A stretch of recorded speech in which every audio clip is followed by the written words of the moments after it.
ये सनातन का भी अमृत काल है और अमृत स्नान में ऐसा संयोग बनता है इस महाप्रयाग कुंभ क्षेत्र में दैवी शक्तियों का, वो घनीभूत होकर के अपने आशीषों से हमें आनंदित, आप्लावित, अनुग्रहित, उपकृत करती हैं।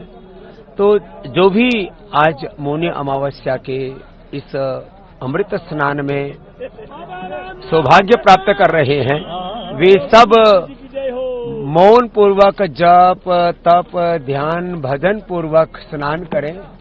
अपने हृदय में भगवान के प्रति अनंत कृतज्ञता का भाव रख करके जो कोई बड़ा दोष जीवन में उसका परित्याग करें और किसी एक बड़े सद्गुण को जीवन में धारण करने का व्रत लें।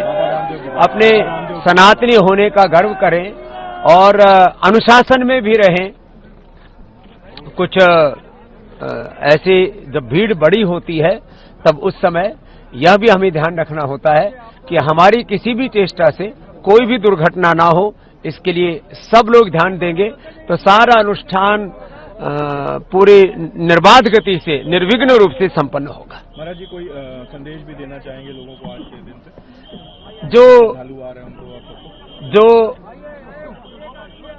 जो भी श्रद्धालु पूरे देश भर से यहाँ आ रहे हैं, क्योंकि करोड़ों की संख्या है, इसलिए धीरज रखें। धर्म का पहला लक्षण धैर्य है।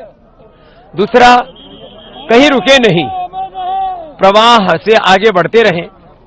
संगम का सबको लोभ है कि हम संगम पर जाकर के स्नान करें, तो जो संगम पर न पहुंच पाए तो संगम के स्पर्श से ही चारों ओर स्पर्शित होकर के जल प्रवाहमान है।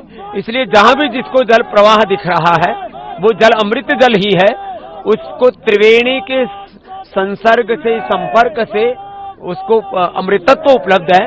इसलिए जहां भी जिसको जल उपलब्ध है उसी जल को अमृत जल की भावना के साथ उसमें स्नान करेंगे तो फिर किसी भी तरह की कोई आपाधापी नहीं मचेगी और हमारा स्नान भी पूरा संपन्न हो जाएगा। और सनातन का गर्व, ये हिंदू का महापर्व, महाकुंभ, ये हमें अपने अनंत पुण्य भी दे पाएगा।